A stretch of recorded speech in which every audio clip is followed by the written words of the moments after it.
এরপরে প্রশ্ন হলো, আমাদের তকদিরে তো আগে থেকে বিয়ে ঠিক করা আছে, তো আমরা যে একটা মেয়েকে পছন্দ করি তাকে কিভাবে পাবো?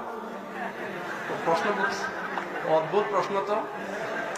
মানে আল্লাহ তাআলা তো তাকদিরে আগে থেকে একটা মেয়ে ঠিক করে রাখছে, এখন বলে দিলে আমরা ওটা তুলে নিয়ে আসি, এ হলো ব্যাপার, তাই তো? দেখেন, তাকদিরটা বিশ্বাস করার জন্য। তাকদিরটা কিসের জন্য? বিশ্বাসের জন্য। তাকদিরটা দেখে দেখে আমলের জন্য না। পার্থক্যটা একটু একটা এক্সাম্পল দিয়ে সহজে বুঝবেন। আপনি একজন প্রভাবশালী ব্যক্তির কাছে গেছেন, উনি এমপি সাহেব, মন্ত্রী সাহেব বা একটা বড় পদস্থ কর্মকর্তা। আপনার একটা কাজ নিয়ে গেছেন, আপনি কাজটা নিয়ে তার কাছ থেকে গেছেন, যে তার কাছ থেকে কাজটা আদায় করতে গেছেন, যেভাবে আদায় করা যাবে তার সব পলিসি ঠিক করছেন। উনি ঘুষখোর হইলে ঘুষের বান্ডিল নিয়ে গেছেন, কথার কথা। অথবা উনি যেভাবে গেলে, যারা দিয়া ধরলে বললে, যেভাবে বললে খুশি হবে, আপনার কাজটা করে দিবে, আপনি সেগুলো সব ঠিকঠাক মতো করে নিয়ে গেছেন। এরপরে আপনি জানেন যে ওনার ইচ্ছার উপর নির্ভরশীল, উনি দিলে হবে, না দিলে হবে না। এই যে আপনি জানেন একটা যে হবে সেটাই, যেটা উনি করবেন, আমার চেষ্টা আমি করতেছি মাত্র।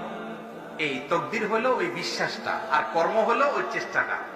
তকদিরটা বিশ্বাস করার জন্য। এখন আপনি যদি বলেন উনি যা বলবেন তাই তো হবে, উনি দিলে এটা হবে, আমার কাজটা না হলে হবে না, তাহলে চেষ্টা মেষ্টা বাদ দিয়ে যদি আপনি বলেন যে ওনার নিয়তে কি আছে ওইটা দেখে আবিষ্কার করার চেষ্টা করি, তাহলে জীবনে আপনার কাজ আর হবে না।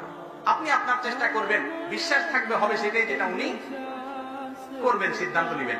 উনি দিলেন, ওনার মেজাজ মর্জি খারাপ হলে আমি চেষ্টা করার পরে হয়তো হবে না, সেটা মাথায় রেখে আপনাকে চেষ্টা চালাতে হবে। ঠিক একই ভাবে আল্লাহ তাআলা আপনার তাকদিরে কি লিখে রেখেছেন সেটা জেনে তারপর আপনি এটা করে ফেলবেন, তাহলে তাকদির মানে কি? তাকদিরটা হলো আপনি আপনার চেষ্টা করবেন, আর বিশ্বাস থাকবে হবে সেটাই, যেটা আল্লাহ তাআলা কি করছেন, ফয়সালা করে রেখেছেন।